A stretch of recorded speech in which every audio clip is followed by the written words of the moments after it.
Hi. Okay, I think we're live. Hi. Let's see. Delete that.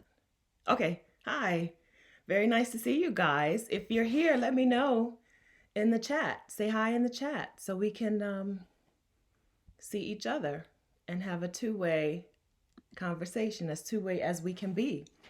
We're going to talk today about what I think are the 5 steps or like the 5 pillars of building an infopreneurial business or building a business based on your expertise.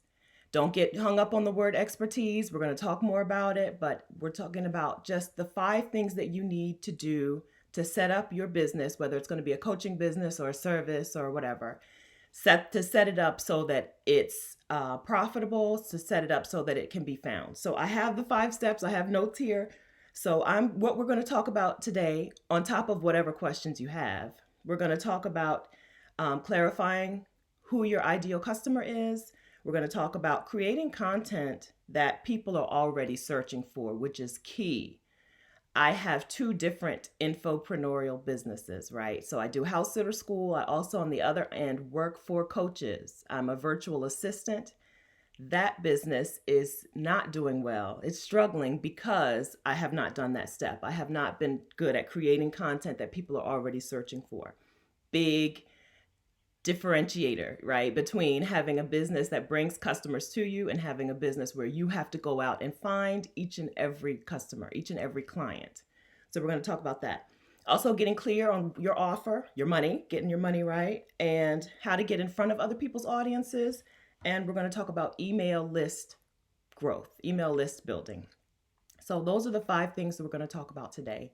Hi, Adelia. Hi, Leslie. Welcome. Good morning. Good evening, Adelia.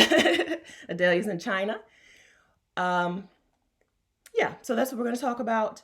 Um, hey, Sheeta. Sheeta's on the loose, is in the house. Okay. So what we're going to talk about are those 5 things, because the idea that turning what you know into a coaching product or a coaching business is not new, not in the least, but it's something that has the doors have been opened up, or the roof has been taken off of it, is probably a better way to put it, because of the internet. Thanks, internet. Because of the internet, now you don't have to have someone's permission. You're right. You don't need someone to coordinate you as the expert. You put your stuff out there. You put yourself out there, and people decide if you're the expert, right? If they want to come and participate. Okay. All right. So I have some. Let me do this real quick. I'm sorry. I can't. Y'all know I can't type in text. Type in type and talk. Okay. So, hello. All right, gentle yoga for everyone. Hello, let John. Hi, guys. So, I'm sorry. I feel like I'm sweating. Okay, let me calm down and get myself together.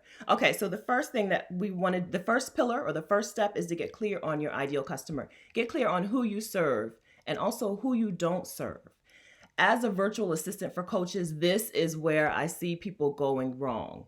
They just don't have a clear idea of who their customer is, who their ideal customer is. And so they don't have a way to talk to them in their language. Once you know who your ideal customer is, you can talk to them in their language, because you know what they're saying, what their questions are, what they need help with. People naturally want to, or people naturally are like afraid to niche too small. They're afraid to say that I help X people do Y, because they're afraid that they're going to be turning customers away. As a virtual assistant for coaches, let me tell you that if you don't get clear on who you're helping, who you're serving, there's nobody is going to come to you. Nobody is going to answer when you start talking, or nobody's going to listen. It's like walking down the street and just talking to yourself. You have to call them by name. You have to call your customer by name. It doesn't mean that you have to call them by demographics. So like when we talk about niching and we talk about getting clear on who you serve, a lot of people think that means demographics. You have to say like my channel, sabbatical channel, I help Black women take a sabbatical on a budget. But you don't have to niche by demographic. You don't have to say, that's clearly Black women, and it's because it's talking about a career break. We're talking about women in their late 30s to 50s, and But your niche doesn't have to be demographic related. Your niche can be the actual thing that you do. So in my virtual assistant business, I write materials for coaches who feel like they're participating in a movement. I don't work for coaches who are just like, yeah, this is a particular buzzword that's going around the internet right now, so I'm going to be a coach in that thing to make some cash. I don't do that, right? There's a lot of bro coaches out there who are like, this particular keyword will rank really high in search, and so I'm going to start a website that will nail these keywords, and then I'll sell them something. I don't do that. No bro coaching. I don't do virtual assistant work for the bro culture. I work for coaches who feel like they are part of a movement. So I say that when I'm tweeting and when I'm whatever, sending out my blog posts, which I already told you I don't really do for that business, but I'm supposed to. When I do that, I make sure that I talk to these people in their way, right? And I also work for coaches who are needing to get in front of audiences, not coaches who already have big audiences. I can't help you. That's not my expertise. So if you're a smaller, like beginning coach, you feel like you're part of a bigger movement and you want to get in front of other people, other audiences, that's something I can help you do. So that's what I talk to, right? With the sabbatical channel, I help Black women who want to take a sabbatical on a budget. That's what I can help you do. If you have, $100,000 a year to travel on, I'm not going to be that helpful to you. You're not going to be interested. I've done one-on-one calls with women who are like, yeah, I'm not interested in the budget aspect. And I'm like, well, I can't help you. Let me point you elsewhere. Talk to Rashida. Talk to Rashida's on the Loose, because I do budget stuff. If you're not going to be house sitting and doing work exchanges and stuff, there's not a whole lot that I can help you with. I don't know hotel stuff. I can't tell you. I can't tell you the last time I paid to stay in an actual hotel, right? So the idea of niching is not about only demographics. It's about what you provide and for whom. So the easiest way to determine your niche is just by finishing the statement, I help blank do blank by blank, right? We see this all the time in everybody's Twitter bio and everybody's about me page on their website. I help blank do blank by blank. You can fill that in if you want right now in the chat. So niching is more about who you serve, what you help them do, and also being clear on who you don't serve. So I don't help out, the bros who just want to nail some keywords and make some money and don't care about the product that they're providing. And, I can't help people who are, independently wealthy and looking to travel in luxury. I don't know about that. Hi, Lee. Hi, Janice. Hi, Liz. So this is something that a lot of coaches miss. Okay. As a virtual assistant, a lot of my coaches miss this because they're too afraid to narrow down. But I'm telling you, you can't get too niche, right? Niche till it hurts. That's what Naveed Moazes says. Niche till it hurts. Pillar number 2 is creating content that people are already searching for. This is the thing. This is the difference maker. As a business owner and as a person who helps other business owners, this is the difference maker. Creating content that people are already searching for. If you have to go out and find each individual customer or client, you're going to burn out. You're not going to enjoy your business. That's why I don't enjoy my virtual assistant business. I don't, every time I talk about it, I never have anything good to say about it, even though it feeds me. And that's the difference maker. Having content out there that people can find when they're looking for it, instead of you having to go out and find customers every single time you need a new client.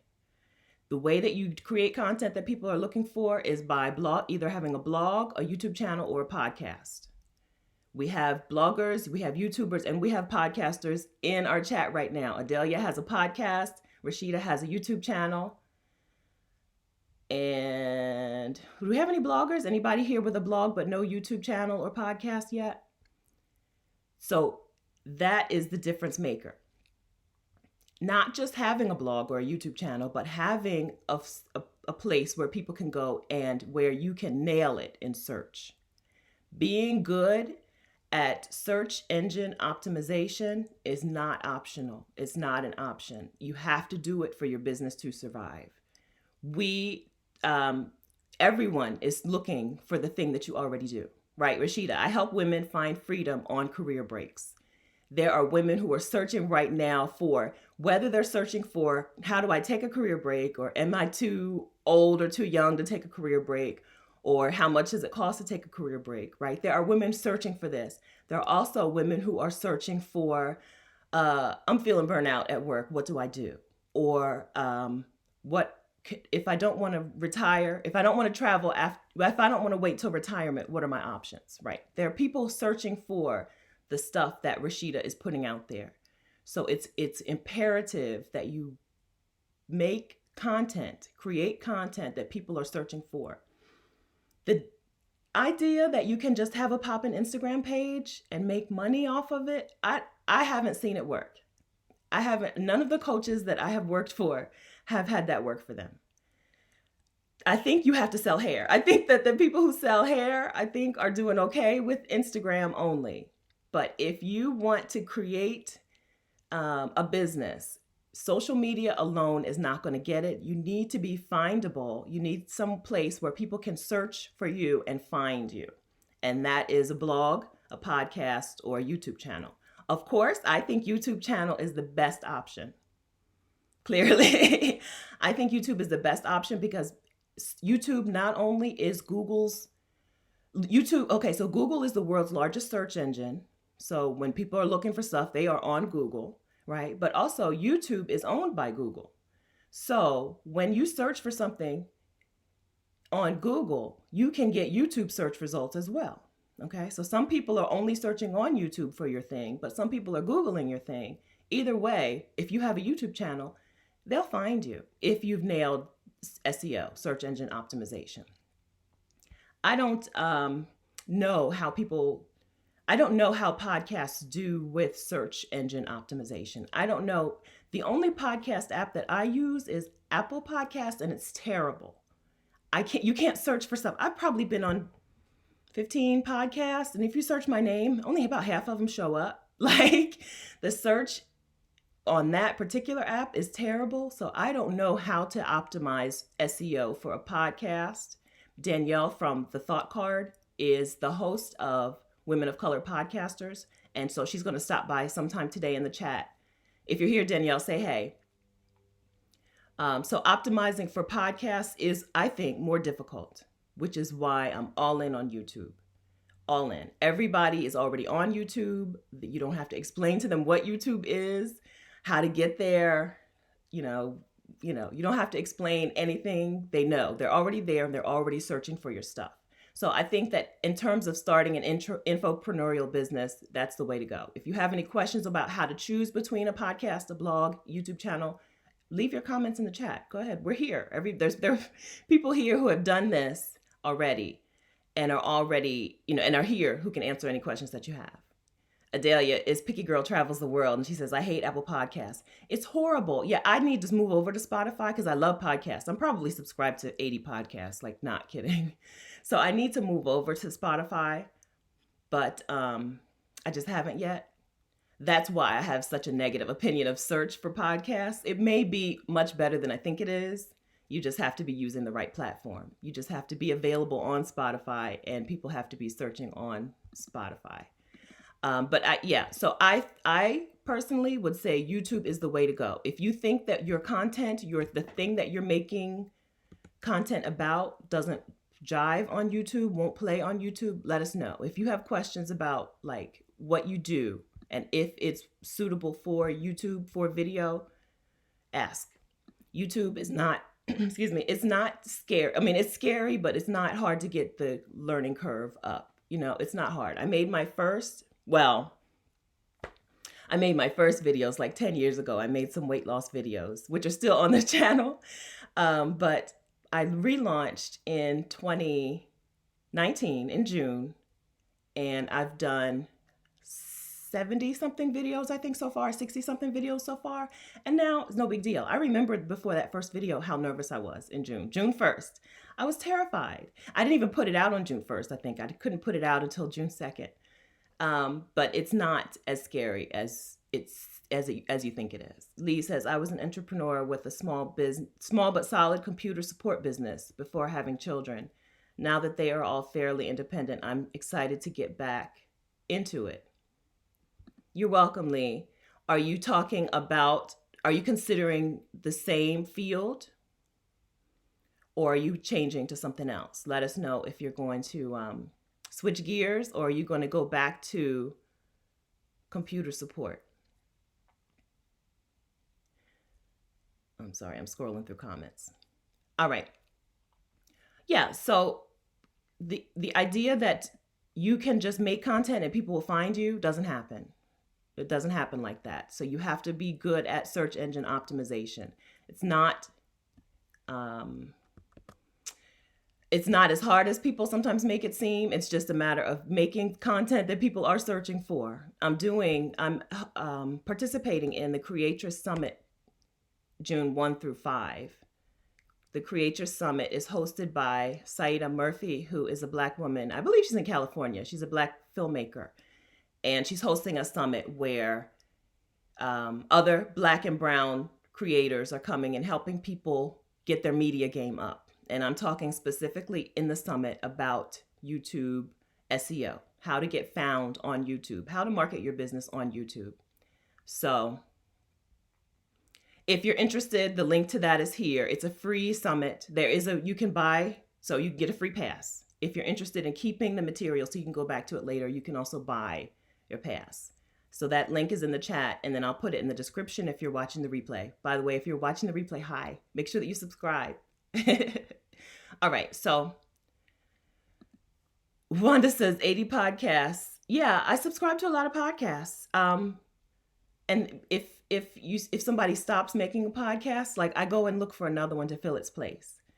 So, because I don't listen. Well, honestly, I don't listen to everyone. Wanda is Black Women Travel Podcast. Wanda is a podcast that I'm subscribed to. You're one of the number. One of my faves. Make sure that you guys, Wanda, do you have a link can you drop your link real quick? Make sure that you guys subscribe to Wanda's podcast, Black Women Travel Podcast. She talks to Black women who travel. Lots of Black expats and me, the pretend expat, like the house sitter who pretends she's an expat. So yeah, but I subscribe to a lot of podcasts. And then I pick and choose. Some of them have they cover topics that I only need a little bit of the information about, But yeah, but it's really hard to search. YouTube, like I said, I keep talking about YouTube, but YouTube is really easy for people to search and find you. Blogs also not that hard, depending on your topic, right? Some blogs, if you're a blog and you need to nail Google search, that really depends on your topic. Hi, Andrea. But getting clear on your ideal customer, number one. Creating content that people are searching for is number two. And I can't stress enough. As a virtual assistant, when I put that hat on, this is the thing that people just aren't doing. Like, it's pretty, you can't rely on Instagram. Anybody, let us know in the chat, is anybody making money from Instagram directly? Like, I already know it's no. I don't think it is. I can't see it. Unless you sell wigs and hair, I can't see how you can make money directly from Instagram. It's hard enough to get people from Instagram to your blog or your website. I can't imagine people are actually getting people from Instagram to a purchase, to a shopping cart. You can't do it. So you need to find a way to create content that people are already searching for. I've said that 50 times, but it's one of the most important things. And then you need to know what to do with them. Oh no, you just said that I pronounced your name correctly, and now I can't remember what I said. I'm pretty sure Andrea. Thank you. I'm pretty sure it's Andrea. Okay, So then you need to get clear on your offer. Once you get them to your content, you need to be clear on the offer. Okay, so this is something that coaches also don't want to do. They want to have 50 different things. It's okay to have 50 different offers. Fine. If that's what you want, fine. But you need to focus on one at a time. Divide up your content calendar and decide what you're going to send people to at any given time, right? You can do it seasonally, you can do it monthly, you can do it bi-weekly, but you can't sell everything at the same time, right? So I don't know if I didn't really talk about the thing, but I make lead magnets and landing pages for coaches. So like, if they want to do a 3-day email series that they're going to send out to their email list to new subscribers, I do it. I make it, I design it, I put it on a landing page, boom, that's what I do. But the most important thing about making a lead magnet is knowing what you want them to subscribe for. Like, where is the end for this customer? You have to be able to explain to them point A, where they are today, and also point B, where you can take them. And a lot of times coaches don't want to they don't want to pick, just like they don't want to pick a niche, they don't want to pick an endpoint for their customer, but you have to pick the endpoint. You can't just be like vague, I'm going to help you. Like, this is a good example. So I help a coach who writes resumes and does interview prep, very much needed. But instead of calling herself like an interview coach or whatever, job finder coach, I don't know. I'm not good at naming things, but instead of calling herself that, she calls herself like an empowerment architect or something. It's not helpful. That's not helpful. What is the final outcome? What are you promising people? And, you have to be clear on that.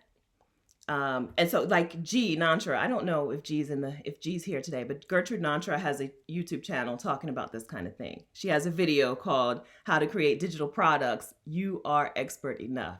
And she talks a lot about how coaches need to be very specific with what you're doing. G Nantra has helped me out significantly. So Lee says she's thinking about a little bit of all, exploring creative writing, art, not in a rush, but I want to cultivate quality content and not be spread out. Not be too spread out. That's right. Yeah. Creating quality content. We all want that. Hi, Tish. You're not late. You're just in time. Yeah. Everybody wants quality content. Nobody wants you to, it's better to put out less content that's quality than a lot of content that nobody's going to pay attention to. Absolutely. Yeah. Yeah. So G Nantra talks about, you are expert enough. She says the quote, if you're a first grader, the third grader is an expert. All you have to do is be able to verbalize where your ideal customer is and where you're taking them, right? Just like I said, when I work for coaches, I don't promise them, if you already have a good sized audience, I can't help you. That's not what I do. That's not my ministry. I don't, once you have a good audience, I don't know. What I know how to do is get you in front of other people's audience to help grow your audience. So that's what I tell them. And that's what they pay me to do. It's not about being everything to everybody. And so that's why you need to be really clear on what your offer is. You need to be really clear on what that money maker is for you, right? So I do have House Sitter School, and I have a monthly membership site. Monthly membership site is on hold for the summer, but I have a monthly membership site as well. But when I put out content, it's not like, click here if you want to join House Sitter School. Click here if you want to join She Sabbaticals membership. Click here if you want. No. Every piece of content has, if I do it right, every piece of content has an endpoint where they're going to, that is going to, let me type her name out, Gnonterah. And her channel is Create and Prosper. I may have a link. Let me think. Not yet. Let's see. No, I can't do enough typing and talking to get the link to you, but she's Create and Prosper on YouTube. Yeah, her video is, like, what did I say it's called? You Are Expert Enough. Watch it. If you have questions about whether or not you should be doing something like this, watch that video. It's not about being the expert. I'm not the expert. I can get you from point A to point B. And if I don't have the answers, I can help point you in other people's directions. How many times do people ask me questions and I'm like, I don't know, but here's who you can talk to. For example, I just put G's name in here, right? I'm not the expert at that, but I know her, and you talk to her, right?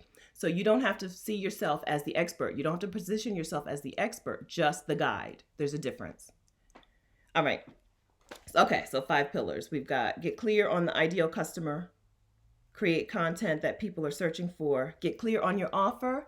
Now, your offer doesn't have to be your offer. This is good. This is good information. Your offer doesn't have to be your offer. Your offer can be something that you're an affiliate for. I make more money as an affiliate for trusted house sitters than I do through my one-to-one coaching calls. Being an affiliate for something that already is out and in existence and already is built and up and running, and that you can, support sending people to and, swear by, is a fantastic option. You don't have to start from scratch. I didn't start building a platform for house sitters and house sitting clients to find each other. I didn't make an app. Not putting this stuff down. If this is your movement, right? If this is your ministry, if this is your mission, do it. But it's not my ministry. It's not. It's not, but I'm an affiliate for Trusted House Sitters. So when I make videos about house sitting and I get to the bottom and I say, here's my offer, it's not my offer, it's their offer. Still pays me. Affiliate marketing is really overlooked in the coaching business. You don't have to start from scratch, and you don't have to offer your own thing. Or you can mix in. If you have something that you provide, like I like doing one-to-one calls, but you have something that you don't want to provide, like I don't want to make a comprehensive sabbatical course. I know someone who has a comprehensive sabbatical course. And so when I send emails to my list, I say, and are you subscribed to my friend Sheeta from Sheeta's on the Loose? She can help you where I can't. Use affiliate marketing to fill in the blanks, fill in the gaps. You don't have to do everything. The whole point of my life is to do less. Do less. I am not interested in getting you to work to the point of exhaustion. Everybody needs sleep. So I'm not here to tell you to create a million different things and be up all night and stressed out and your hair's falling out. I have a bald spot. My hair is starting to fall out and I'm not even stressed out, let me get back on topic. But yeah, so that's not what this is about. This is about finding creative solutions, right? If you think that you're a part of a movement, and we are part of a movement, I've already told you, we're part of a movement, then you don't have to do it all. We're a collective. We do it together. Rashida, if you have a second, can you please drop your link to your course? I'm sorry. The name of it has escaped me, but as soon as you type it, I'll be like, yep, that's it. Okay. So you don't have to do everything from scratch. In my virtual assistant business, I don't design websites. I don't do it. Either I send you somewhere or I tell you about some drag and drop places that you can go to and make your own, right? I'm not going to do everything. You can't, for your own sanity and for the fact, and just because your skills, you want to perfect the skills that you want to perfect and not worry about trying to do everything. I'm not into everything. Lee, let's see. I love how you freely share information. Yes, promote others. Yeah. That's why I like working for coaches who are part of a movement, because I think that I'm part of a movement. I do. I believe that. And that's why I don't think I have to do it all alone, right? And it's also why other coaches the coaches that I work for on the other arm of my business or the other business are more successful, because they don't feel like they have to do everything. They do their thing, and then they point people to any missing blocks. I don't want to say missing blocks, but any openings, any availabilities. This is a great time, Andrea. This is a great time to realize if we consume less, we can do less and be happy. I'm all about doing less. Yeah, we just get bombarded with the message that you have to do more all the time. You need to be exhausted. There's a book. It's not what you think it's about. It's not about what you think it's about. But the title of the book is "Black Girls Must Die Exhausted." There's just this messaging that Black women, brown women, women of color have to work themselves to the point of exhaustion. Then you're valuable. That's not how it works. You are valuable. You have value. You don't have to earn that through hard work and stress and no. Okay, let me get back. Okay. So yeah. So your clear offer doesn't have to be your thing. Your clear offer can be an affiliate, something that you're an affiliate for. It can be someone else's product or service that you think will help your people. Make sure that you're pointing to good stuff because they will become a reflection of, or like they will become, y'all know what I'm saying. People will see you through their eyes. No, y'all know what I'm saying. If their stuff is garbage and you're just pointing them there because you want to get that affiliate payout, people are no longer going to trust you. Right. So for example, I send in the other side, I send people who want to do YouTube, I send them to TubeBuddy for keyword research. The free version of TubeBuddy is perfect. It works perfectly fine. Unless you have to do like 1 million keyword searches in a day, the free version of TubeBuddy is fine. And so I say, I like the free version. And then you choose, MailerLite. If you don't, the email provider that I use, if you don't have 1,000 subscribers already, it's free. It might be 2,000. Well, I think it's 1,000. It's free. So start with the free version. Like you don't, and then if you need the bigger one, upgrade.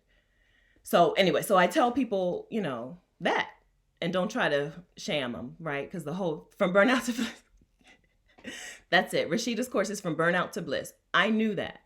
The path to taking a career break to travel in under a year, even if you think it's not possible. Sheeta's channel, you can just open up a new tab and click on Sheeta's, you can click on Sheeta's name and open in a new tab. Boom, you'll be right there to subscribe to her channel. I think everybody should already be subscribed because I talk about Rashida all the time. If not, you're new here. If you're not already subscribed to Sheeta's channel, you're probably pretty new here. So hi, welcome. Hi, Janice. Which book? Okay, I don't talk for so long that I don't know which book you're talking about, Janice. What's it a book about? Were you talking about Sheeta's course? Because that's Sheeta's course name. I'll put that on the screen. Liz, before you become an affiliate, do you send people to that resource because it resonates with you and you think that they can benefit from it? Good question. Once I use a resource, I become an affiliate for it immediately. I know affiliate marketing. So once I use it, I become a resource affiliate. I become an affiliate immediately, and then I start sending people to it. I don't see a need to send people to it to try it out if I've already tried it out, if I've already used it. I use TubeBuddy daily. So I don't have to send people without the affiliate link first and then see if they have good results and then move into the affiliate link because I've already used it. Same with Trusted House Sitters. I am a house sitter because Trusted House Sitters exists and someone else told me about it using their affiliate link. So I have no qualms about sending an affiliate link to somebody for something that I've already used. So I don't think, no, Liz, I don't think you need to wait and, send people without the affiliate link first and then, no. No, share. This is like a sharing economy. We're sharing. When I go to the grocery store and someone in front of me has coupons, I know that there are people who are rolling their eyes, this is going to take forever. No, I am the person who, when someone in front of me has coupons, I'm like, you have any coupons you're not using? I feel like I am why did I not look for coupons? Oh, I don't have problems with the idea of commissions, right? Earning a commission. Amazon is a wonderful affiliate I don't want to say wonderful. Amazon has a good affiliate program for beginners. So like when you're talking about books, if you have something that you're leading people towards books or audiobooks, if you're leading them towards tech. So if you are a tech resource and you're guiding people towards like which tech to buy or which tech is, you're doing reviews maybe, Amazon is fantastic. For some, you get 4 to 8%. Oh, how do I become an affiliate? Almost everything that I use will have at the bottom of the website a little link that says become an affiliate because they want you to become an affiliate. I can't remember the last time that I had to reach out to someone and say, do you have an affiliate program? It's always at the bottom of the website. Now, House Sitter School does not yet have an affiliate program because I'm really behind. But it will. It should. But no, usually just go to a website. I'm an affiliate for, let's see. I'm going to look real quick, like Skillshare. So I did a whole video on the top 10 side hustles for entrepreneurs. And I talked about becoming a virtual assistant. And I talked about how I learned how to put up a landing page because of Skillshare. And then I put my Skillshare affiliate on the thing right away. I got 5 signups, $50 from that one video in less than a week. And Skillshare just has a thing at the bottom of there. You scroll down to the bottom of the website, become an affiliate. Yeah, I'm looking real quick because I have a list of my affiliate links right here on my notepad. Yeah, I don't think there's ever been one where I have to find out how to become an affiliate. They always have it at the bottom. If not, you can always just tweet them. Hey, do you guys have an affiliate program? Twitter is a wonderful way to get access to brands that you think are never going to reply to you. So if you're not on Twitter, Liz, I think you are. You're Liz who Rashida just interviewed. I think. I'm not sure if you're the same Liz. But yeah, no, it's not a problem to become an affiliate. Some of them ask you like website information. Do you have a blog and how do you plan to promote this product? And some of them are just like, you want an affiliate link? Here's an affiliate link. Like Rakuten, Ebates. Rakuten used to be Ebates. They're just like, whatever. You want to become an affiliate here. It's not hard. And it's how a lot of coaches make money. Some coaches just totally overlook it. But like I said, it's the perfect way to fill in your offering, fill in your products. Yeah, I'm all in on affiliate marketing. Like I said, it out-earns everything else that I do. And just a handful of programs. The Trusted House Sitters affiliate is run through AWIN. Rakuten runs its own affiliate program. And then who else? Skillshare. Yeah. Wanda from Black Women Travel Podcast says Instagram is dope too because you can DM everybody. So I know y'all are talking about Instagram and you like it, but I don't like it. I'm over Instagram as a business person. Are you getting... I don't know. I'm over it as a business person. And it's just for personal stuff now. Well, like the feed. I still do stories for videos. I do stories and, tell people, hey, here's my new video. Come watch that. But as far as my feed goes, I'm over it. As soon as I started my YouTube channel, I was like, oh, Instagram has been cheating me this whole time. Because I started this YouTube channel in June and it drove more traffic to my website. Like in June, when I started this channel, I had 26 subscribers. Because like I said, I had done some weight loss videos 8-9 years ago.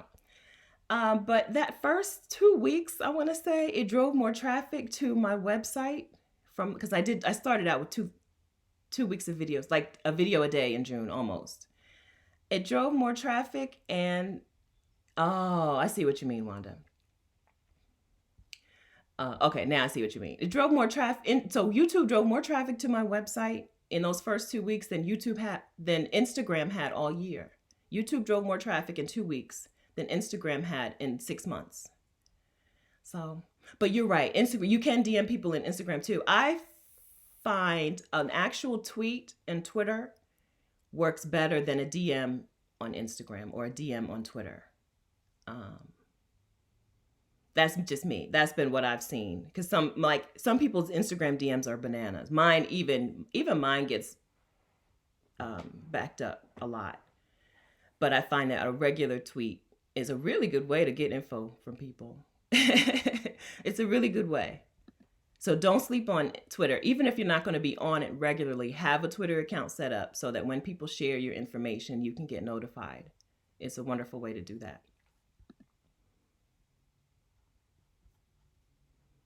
Yeah. Okay. So getting clear on the ideal customer. Anybody have any questions? We have like half a dozen. We have like half a dozen infopreneurs in the chat now. So if you have questions, it's time to ask your questions. So we've talked about getting clear on your ideal customer, who you serve, who you don't serve, and what you help them do. We talked about creating content that is searchable instead of just creating whatever you want. Find content that people are already searching for. Find questions that people are already asking. Answer those questions. That is how you get found. Then you don't have to look for every single client individually. They come looking for you. And we talked about getting clear on your offer, whether it's an affiliate offer or your own offer. All right. Getting in front of other people's audience is my favorite thing. It's my favorite part of helping the coaches as a virtual assistant. And it's my favorite thing about, one of my favorite things about being a YouTuber on my own. Because you don't, like I said, you don't have to look for people one at a time. There are already groups of people gathered talking about the stuff that you want to talk about. And all you have to do is get in front of those groups and say, hey, this is what's so different about me, right? So I'm the same as you in the group, and here's what's different. And boom, people will find you and follow you and become your new clients if you have a clear path for how they can become your client or your customer. I am in probably 50 Facebook groups for Black travel alone, or women, Black travel, or Black women travel, or women travel, right? Probably 50 Facebook groups, not kidding. And I just sometimes go in there and post, and boom. I don't have to have, you can have a Facebook group. Adelia, Picky Girl Travels, has a wonderful Facebook group.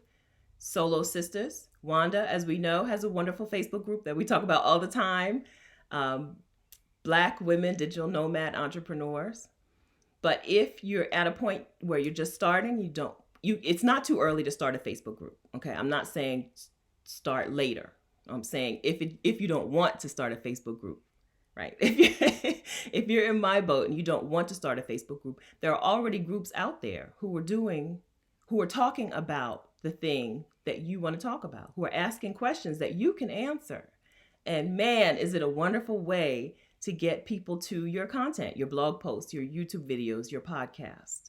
They have rules, follow the rules. I'm not talking about being a spammy salesperson. Nobody, just like you don't like it, nobody will like it if you do it. But you follow the rules, and you don't have to start from zero. You don't have to start from zero. You can start from a pool of people who are already there waiting for you to come help them with whatever the problem is, the question is. Andrea, is the YouTube channel enough? Should the YouTube channel push people to the website? Great question. YouTube channel is not enough. No, you have to have a website because of the final thing that we're going to talk about, the email list. So you have to be able to, whatever your thing is, YouTube, a podcast, whatever it is, even Instagram, it can go away because it's really their thing. My YouTube channel, YouTube lets me have a channel on their platform. Instagram lets me have an account on their platform. Anytime it can go away. I subscribe to Vintage Black Glamour on all the platforms, and she got hacked. And somebody took over her account. I think she had 50,000 Facebook likes, like 50,000 page likes on Facebook, and probably close to that many on Instagram. And someone just came and took over her entire platform on Facebook and Instagram. Adelia, don't build your empire on somebody else's property. Don't do it. Yeah. So yes, you need to have something else. You need to have a website and an email list. The reason the website is not listed as one of the 5 is that it doesn't have to be anything special. It doesn't have to be fancy. Please don't start with an expensive website because you're not going to like it. I don't care.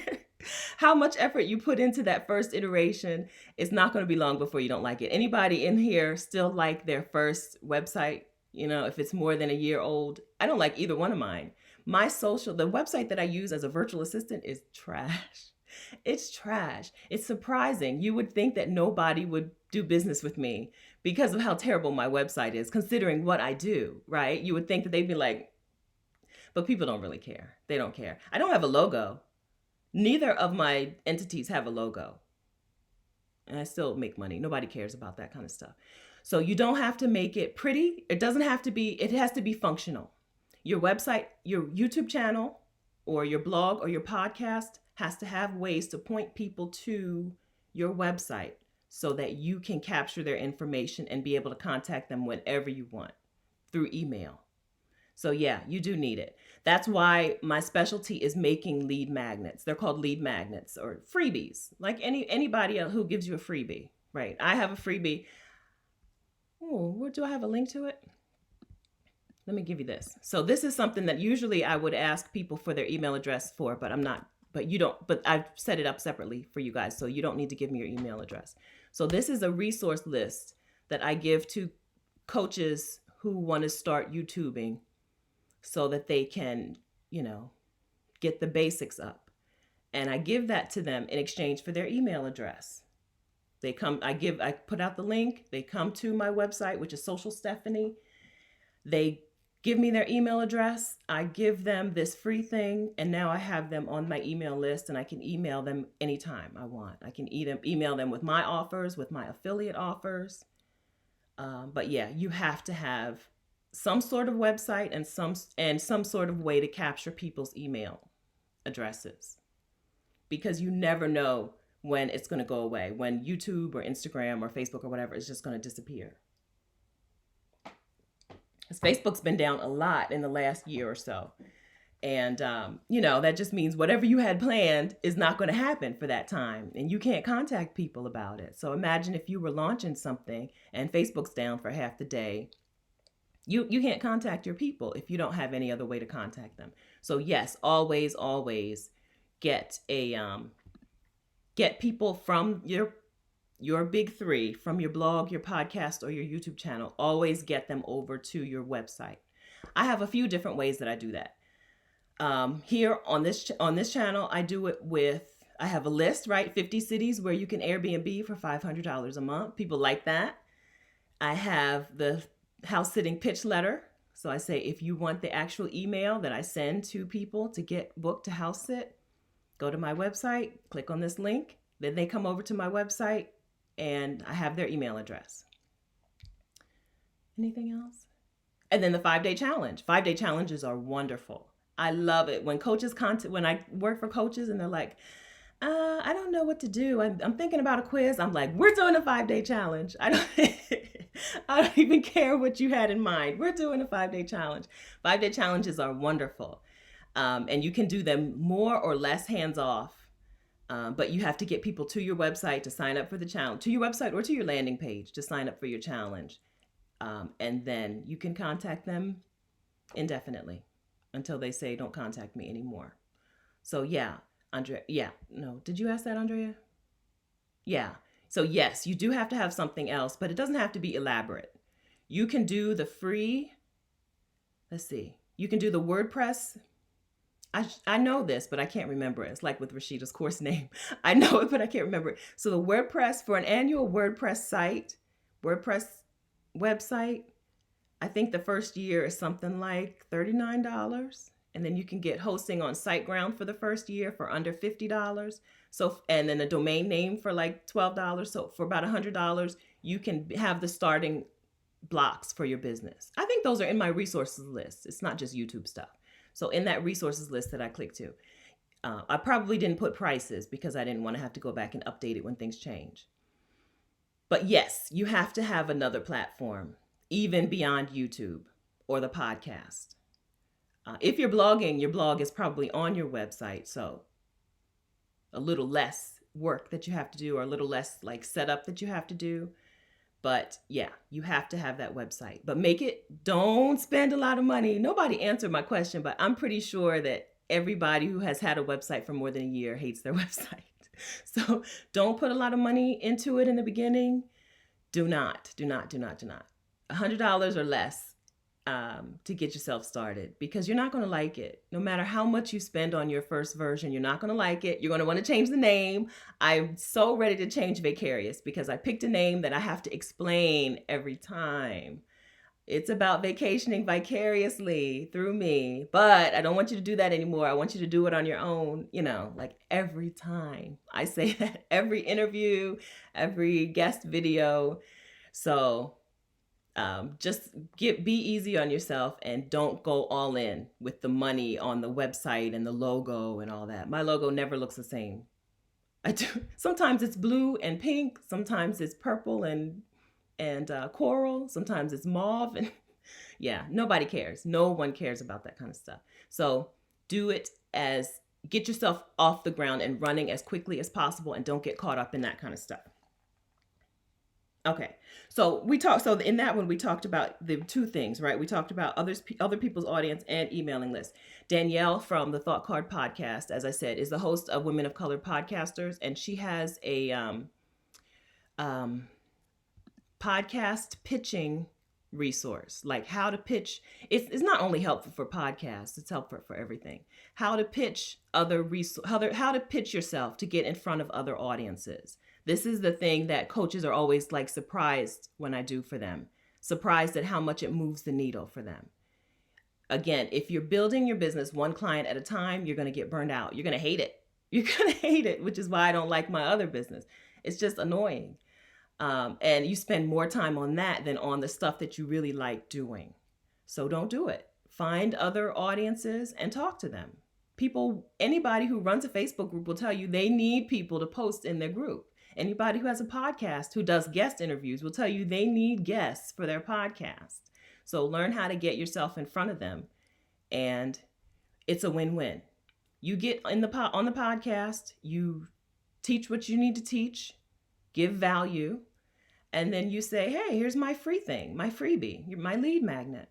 Don't call it a lead magnet. Here's my free thing. I have a 5-day challenge. I have a quiz. I have a whatever. Those are the only two I can think of. I have a cheat sheet. It could just be as simple as a cheat sheet where you break down the things. You could be a resource list, which I just posted on here. Yeah, so you get in front of other audiences, you offer them your free thing, and boom, you now have an email list. When you're trying to sell something, a service or a product, you can expect about 2% of the people to buy if they're, depending on the price, right? So I told you I had that video and I talk all about Skillshare. The video had 500 views and I got 5 conversions, right? So 1%. I think it's 500 views. I don't know how many views, but it sounds about right? But less than 2% of the people who watched that video clicked over and joined Skillshare, right? So I got the affiliate sale for those people. That's about normal. When you're talking about email, you can get 10 or 20% conversion because you've got people who are interested. They've already said, I'm interested in what you're talking about. I am your ideal client. The who does what for whom. They are the who, and they're looking for the what. So, yeah, so you have to have a good lead magnet or a good freebie so that when you get in front of other people's audiences, boom, you're converting them into your audience. Because it's not competition. We talked again, this is a movement. Whatever you're doing is a movement. If you are part of a larger movement, there's no such thing as competition. We're all working in this together to get people to the finish line or whatever. I guess not the finish line, but to a next level. That's better than a finish line, a higher level, right? So if you're working to get people to a higher level, it's not competition. So as long as you're talking to someone whose audience is relevant to yours, you don't have to worry about them being like competition to you. We are helping each other because nobody subscribes to one podcast. I already told y'all I subscribe to 80 podcasts.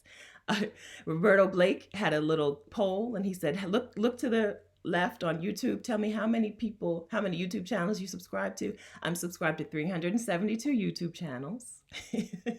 I know that by heart because he just asked that question last week. So there's no competition. It's not like you can only subscribe to 3 YouTube channels. And so you need to be very judicious about, no, subscribe to as many as you want. So you don't have to feel like you're going to be seen as competition when you go to talk to other people's audiences. As long as you're offering value to people, they're welcoming and they're receptive. They appreciate it. I did a podcast interview for somebody this 2 weeks ago, and it's the second time he's interviewed me, and he still hasn't put the first interview out. I'm like, dude, let's go. Let's go. His name is Craig. I'm like, come on, Craig, let's go. Put that podcast out. Why? He had me back a second time, but it's because they need content, and then he's going to schedule it out. So don't be afraid to pitch people.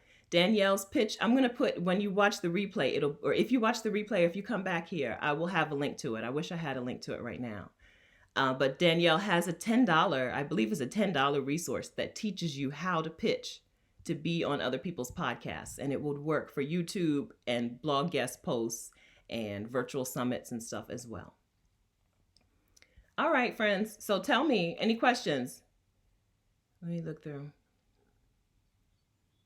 Okay, so Andrea, I don't think I posted this one. So Andrea, we were listing what we do. Who does what for whom? Like I help blank do blank by blank. Andrea, I help people find emotional clarity through meditation. And I think I put everyone's up. If you didn't tell us yours, let us know. I'm scrolling through the comments now to see what I missed. Janice, this is you, Black Girl Burnout. So you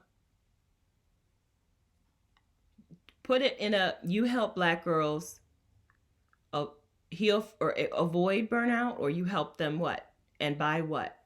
Is this help them do it by how, right? Through what manner? Okay. Anybody have any other questions about like affiliate links or Andrea? I'm curious, what do you do with your own home when I'm house sitting? I don't have my own home. This is my parents' house.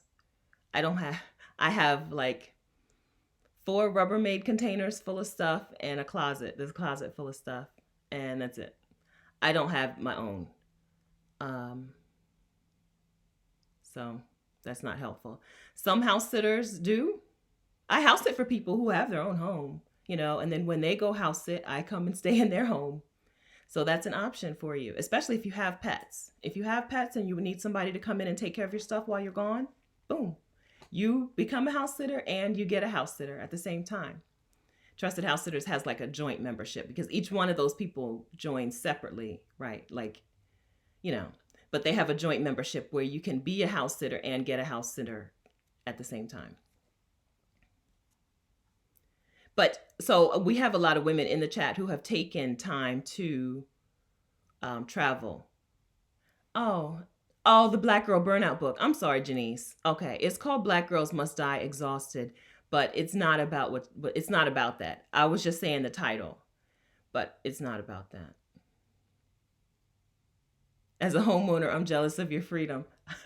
I get it, but don't let that be the thing that stops you. Being a homeowner can help you. Rashida is a homeowner. Rashida has a great video on how she was able to retire before 40 because of home ownership. Boom. So watch her video. Click on Rashida's link. Yeah, click on Rashida's link. If you're watching the replay, I'll put the link to that in the description. Yeah, so home ownership is, it's not owning a home is freedom, but owning a home also is freedom, right? Money freedom. So you can turn that into a plus, right? Put that in the plus column for you by just working around it creatively. Rashida, like I said, Rashida has an entire course from burnout to bliss. She has an entire course on sabbaticals for women who need to take a career break, but who have these obligations.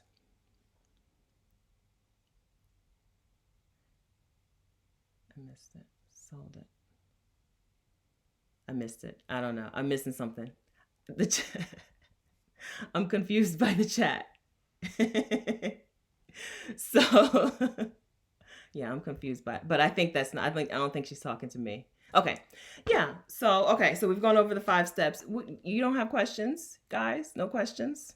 No more questions? Getting clear on your niche, who you serve and who you don't serve is crucial. It's critical. Because you don't want a bunch of people. I don't want a bunch of people. I talk about house sitting. I talk about sabbatical stuff. I don't want a bunch of people on my channel talking about how do you get a passport. No offense, right? But that's not my, I don't want to help you with those things. I like people who have already done some travel, who already have some travel experience. That's why I make the videos that I make, right? If I wanted to help people get the passports, which is a valid thing that people could help people with, then I would make stuff that was geared towards them. You have to know who you want to serve before you can make the content. So you have to get really clear on that. It can change. And you don't have to do just one thing. But it can be, it can change. It doesn't have to be just one thing, but you have to have a picture of it to get started. Leslie, I'm trying to figure out what I can offer. Tell us again, Leslie, what you do. You help blank do blank by blank. You have a handful of coaches here right now. So we'll brainstorm for you. I can't say enough how much I love doing 5-day challenges.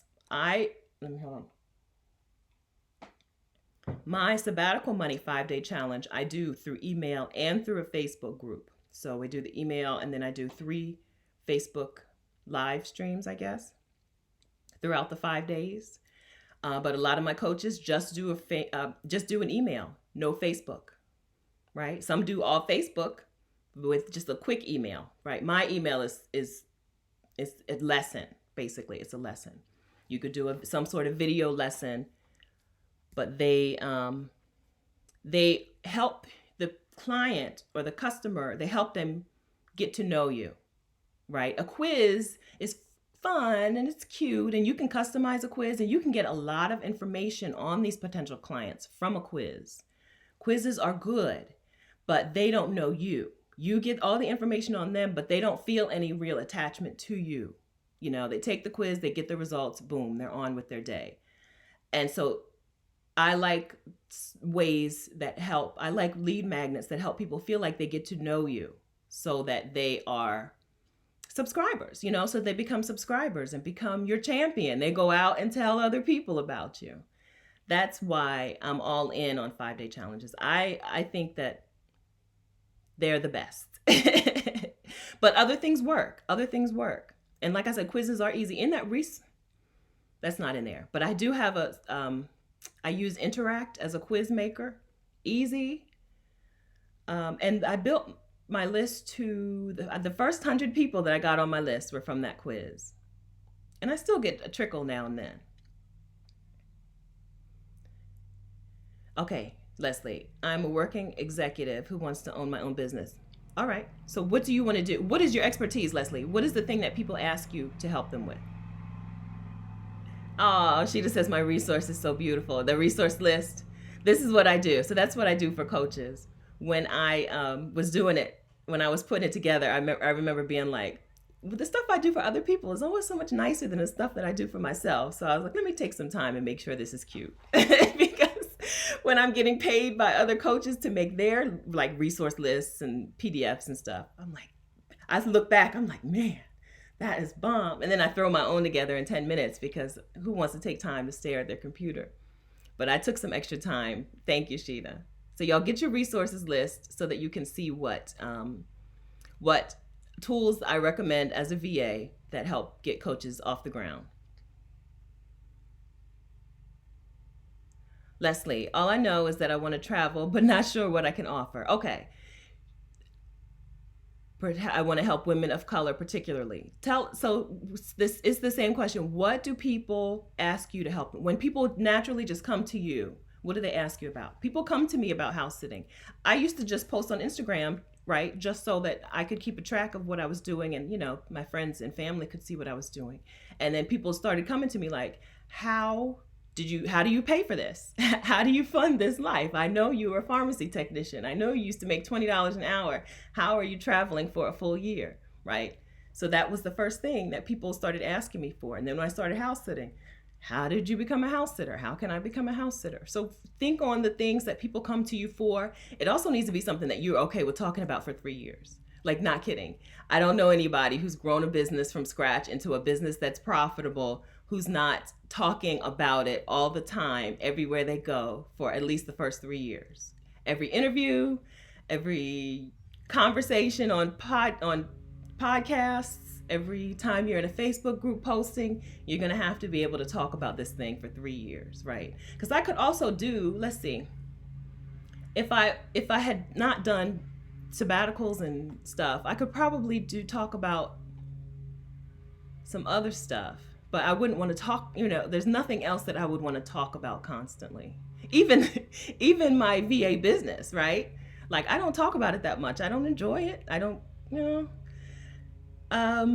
so I could talk more about starting a virtual assistant business, but I don't like it. I don't want to talk about that forever. So I talk about house sitting and sabbaticals. Yes. Andrea, really excited to check out the You Are Expert Enough video. Constantly struggling with imposter syndrome. It's natural. I think that people think that they're supposed to feel I'm going to get excited. Y'all, my mom, we did a video with my mom a couple weeks ago. In that one video, she quoted 3 scriptures and a hymn. And she started to preach. It is natural for me to start like preaching on something.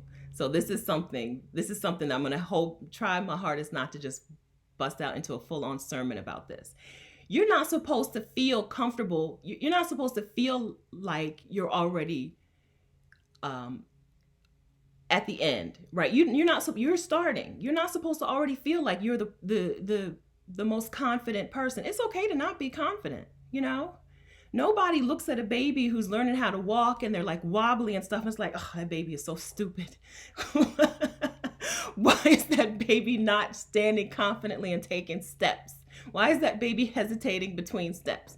It's perfectly fine to feel like, I don't know if I'm ready for this. It's fine. That doesn't mean you don't do it. The baby is still wobbly, but the baby still puts one foot in front of the other.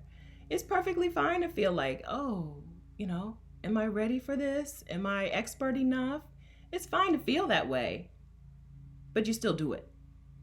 Because the people who don't have those questions are psychopaths, right? It's a real thing. There are people in their brains who don't realize that they don't know what they don't know. That's a psychopath symptom. And instead, if we don't step up, they're the ones who are in charge. They're the ones whose stuff gets put out there. The bros, right? I told y'all, the bro culture of like, oh, I'll just, throw this up there and they'll see me as an expert, as a thought leader. And, they don't know anything. They don't know what they're talking about. They're just repeating somebody else's stuff. And so it's fine. Don't feel like there's a problem because you're struggling with feeling imposter syndrome. Okay. The only people who don't feel imposter syndrome are psychopaths. Okay. It's okay to feel imposter syndrome and still do it. Still put it out there. Nobody expects you to be the world's leading authority on something before you can speak on it. You don't develop authority until you're already out there, putting yourself out there and speaking on it. That's all I have to say about that. I grew up in 2 different worlds, right? So I'm from Delaware, and I grew up here, like in Newcastle, Delaware, which was a mixed neighborhood, black and white and brown and mixed neighborhood. And then we moved to a suburb in Ohio, outside of Columbus, Ohio, Gahanna, Ohio. I went to Westerville North High School, and they were upper middle class, I guess, kids, white kids. And nobody ever felt like I don't belong here, right? Like I don't belong in whatever thing. The basketball team, some of those kids were terrible, But yes, I'm going to basketball tryouts and I expect to make the basketball team. It doesn't matter if I can't dribble the ball, So I have been able to adopt some of that Chad culture, some of that Chad mindset. Like, okay, I'll get better at it after I try, after I start doing it. You know, you get better at stuff after you start doing it. So I don't identify with the you have to already know it before you have to already not know it. You do have to know it, but you don't have to already be the biggest expert in the world before you do something. That's how you become the biggest expert in the world, if that's what you want to do.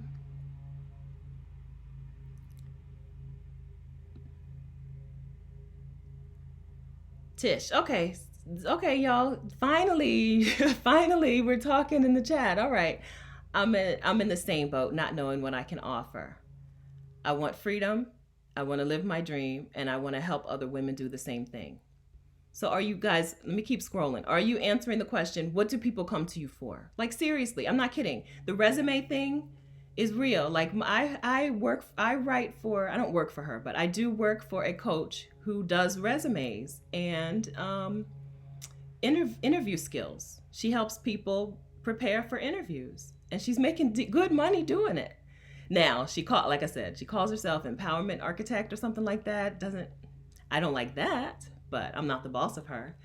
But the thing that people come to you for, it doesn't have to be some like grand thing. I help people become a house sitter. It's not, it doesn't have to be something. I think we just overthink it. What is the thing that people come to you for? Like seriously, is it cake decorating? Like, do you make really flavorful cupcakes? What is your thing? What is the thing that people are like, how did you do that? Is it like your fashion, clothing? Is it how to slay a wig? Like seriously, I watched Evelyn from the internets the other day, yesterday. She had a video about how she bought a blonde wig and the lady told her that was not for you. And she was like, I know that if I worked it, it would look good, but I'm just going to slap it on my head. Can you help people get their wig life together? Like, what is anything? It doesn't matter. There's nothing that is ridiculous. Helping people become a house sitter for money sounds ridiculous because number one, there's plenty of information online. I'm in a group of house sitters, and like 50% of those people have a YouTube channel about house sitting. Like, but still, people ask me to help them because number one, I don't look like them, right? They're white. I haven't seen other Black house sitters making house sitting content. I know other Black house sitters, and I've had some on the channel, but they're not making content about how to become a house sitter. I'm Black. I'm 40, almost. I'll be 46 next month. So there's a difference. I'm not old. I'm not retirement age. I didn't say old. I'm not retirement age, and I'm not 22, which is what you usually see with house sitters. And so people come to me because I have a different take on it, and I can help a different type of person become a house sitter, right? So don't overthink it. Yes. Hi, the planner vixen. That's cute. The planner vixen. Do you make planners? Because I'm a planner junkie. Let us know. Yes. This is going to be on YouTube. This is on YouTube for as long as my YouTube channel exists. So it'll be here all the time. So I'm going to drop some extra resources in the description. Some things that we talked about today that I didn't have ready to link to, like Danielle's pitching seminar, which I really should have had a link to. So yes, this will always be here. All right. Stand up, you dumb baby. Yeah.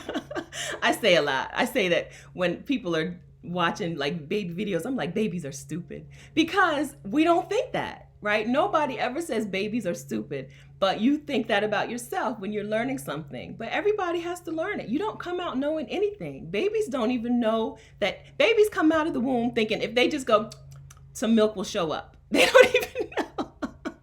They don't even know you have to be on the bottle or the breast for milk to come. They just start doing that, and they think that milk will show up in their mouth. They're stupid. But we don't ever say they're stupid, because we accept that there's going to be some learning curve, right? There's going to be some learning that's going to have to take place. Same thing with you. If you don't know it, you're going to have to learn it. Okay? So just accept that. Accept that. I'm fine. I'm perfectly fine with that. I don't know. Yeah, I'm perfectly fine. I saw my parents learning stuff when I was a kid. My dad likes to work on cars, and he used to get books books on how to fix a part in a car. And then he would sit and he would read the book, and then he would go and do the thing.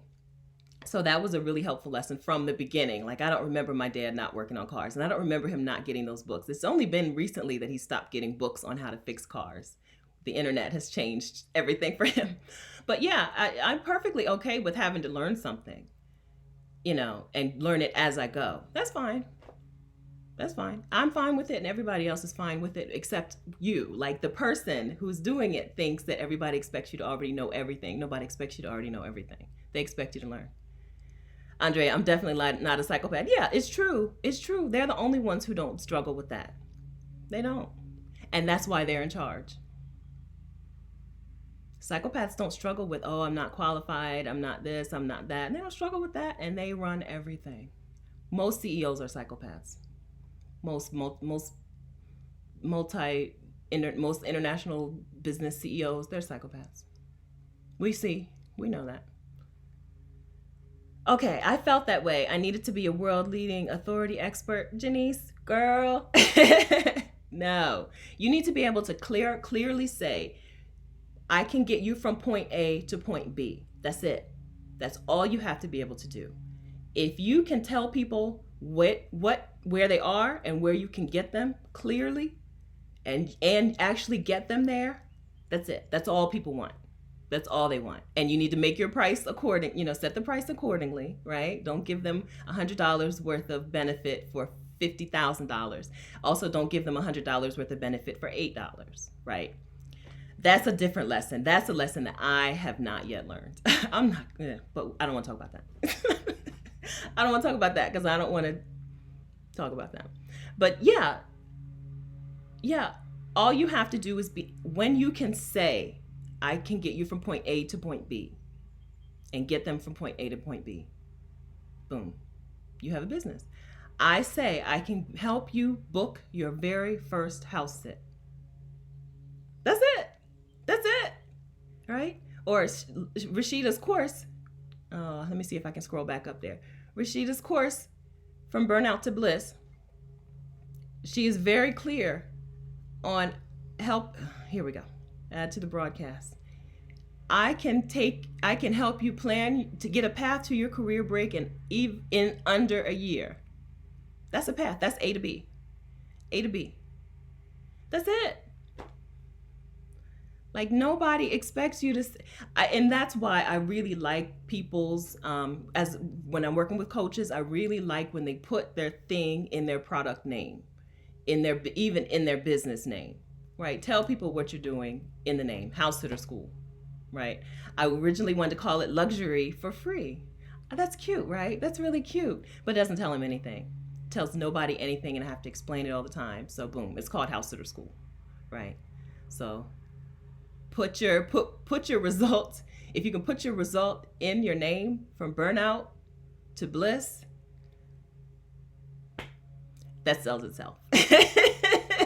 I'm sold, Rashida. I don't even have a job, and I'm sold. All right, let me get back on here. Let's see. Midwest Chad culture. Yes. The Chads are all over the world. They're all over the world. The West Coast, they're San Diego Chads, San Diego bros, all over the internet. Just making money, teaching people stuff wrong, confident as heck. Hi, Janella. People come to me for financial advice. Yes. All right. Can you be more specific? You don't have to tell us this, but if you want to, you can. Are we talking about clearing up a credit report? Are we talking about setting up a budget, monthly budget? Are we talking about saving for something in particular, something specific? Are we talking about investment advice? More specific. I think you need to be more specific in what you can do for somebody, right? So you know what they come to you for. Now be more specific about what you want to talk about for the next 3 years of your life, right? So financial advice doesn't tell me what I'm going to get, right? Are you going to help me clear my credit report, or not take points off, add points to my credit report, or take off the negatives, right? Are you going to help me set up a monthly budget? Are you going to help me what? Right? So once you know the thing that they come to you for, narrow it down to something even more specific. We're on our way. We're on our way, y'all. Keep asking questions. Keep typing in the chat. I appreciate you. I know it's been almost an hour and a half. If you're not going to stay, I appreciate you for coming. I really do. And we're going to talk. I want to talk to everybody in here who is thinking about becoming an infopreneur and just needs to get going, right? Needs to get the right, get clear on their ideal customer, and then find out how to create content. We're going to do this today before we end this before we end this video. I'm not kidding. Is it okay if they just come to me for advice, life advice? People feel comfortable talking to me. This is my planner YouTube channel. Okay, so I'm going to open up a new tab. Oh, I can't because I'm on a third party. I'm on Ecamm Live. But when this is done, I will be your newest subscriber. Yes, if they come to you for life advice, are we talking, this is one I think where demographics will help, right? So are we talking people in their 20s, their 30s, their 40s, their 50s, their 60s? I think you narrow down. Are we talking men or women? It's okay if it's both or either. But it's more helpful if you narrow down, right? So, okay, Janella, I can offer financial assistance, but not sure how much to charge. Janella, okay, so this is the thing. Okay, so this is the hard part. Okay, I'm not gonna lie to you. It's hard for me anyway. I'm not gonna lie to you. You've got to decide what it's worth. So first you need to know what your offer is, right? So if we're talking about one-on-one consultation, right? Maybe a 45-minute consultation. You need to decide what that would be worth to someone before you can set a price. And to know what it's going to be worth, you need to know what you're going to be talking about, right? So a 45-minute conversation on booking or like finding a life insurance plan. Okay, clearing debt, increasing credit score. Thank you, Janella. Okay. All right. So I struggle with this too.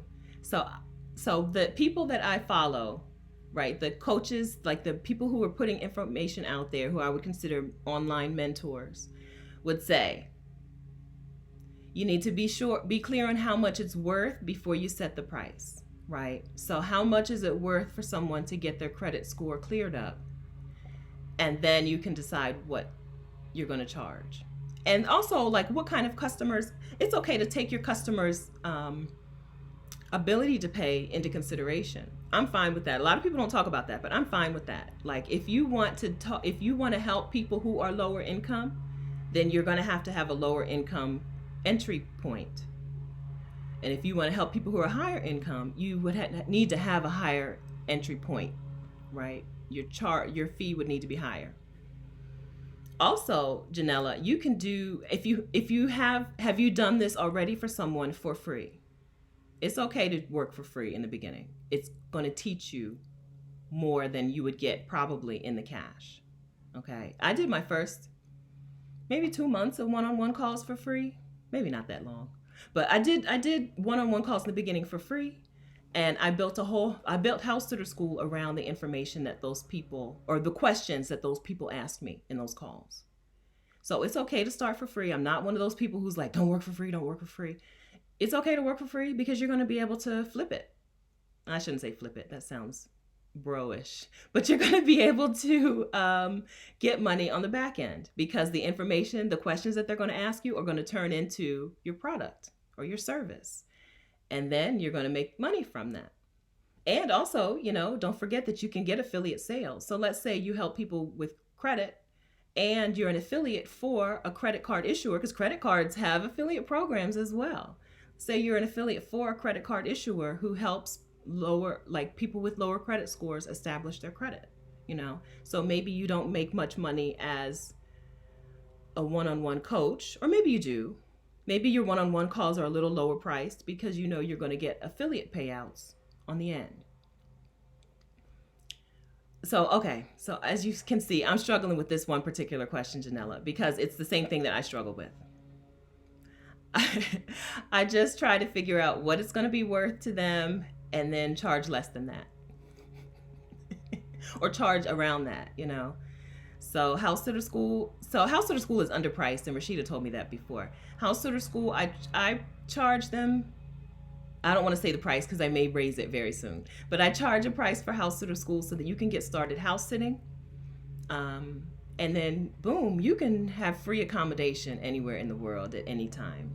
So that's something that I could charge a lot more for. But I want to make sure that it's still very accessible to people who don't have money to travel today. Because that's the point, right? I want people who feel like they don't have enough money to travel to be able to travel. So the price will stay low, but it's not going to stay as low as it is today. So I struggle with that. Anybody else have any advice in the chat about pricing?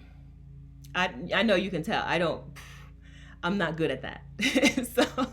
So just know that you need to charge, you need to be clear on what this value is to customers, what it's worth, and then take a look at what kind of customers you want to help and set a number that you feel fine saying out loud, right? If you can't say the number out loud, then you don't think it's worth that.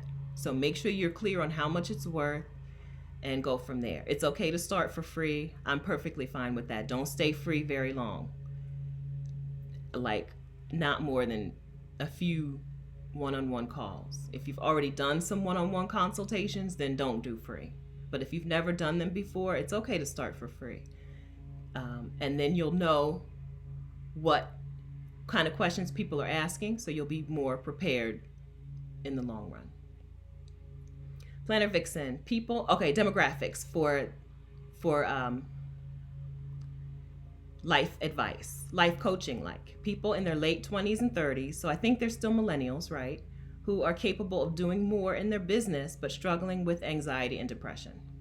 I'm Black, which might work for persons who would prefer to talk to a person of color. Fantastic, you just nailed it.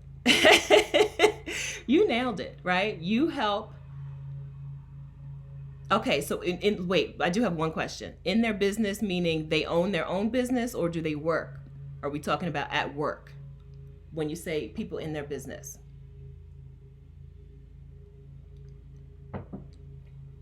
I help millennial professionals who are struggling with anxiety or depression do more or achieve more. That's it. That's it. Nailed it. So your freebie, excuse me, I'm sorry, I know I have a microphone on, but so your freebie could be some kind of planning worksheet. I think that was your original question, I think. How to come up with a freebie. I'm scrolling. Now I don't know. Maybe you didn't ask me that, but if you did. So you could do a planning worksheet, like how to map out your day so that anxiety doesn't take over your day. That's a terrible title. But like it would be a daily planner for, and just like a couple of sheets. I'm not talking about a planner, something that they can download on their own. Some sheets or something on that. Could be a quiz, right? Could be a quiz on is anxiety and depression holding you back? Could be a quiz.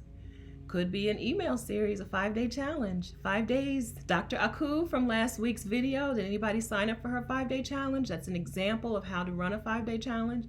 I'm not running sabbatical money this month.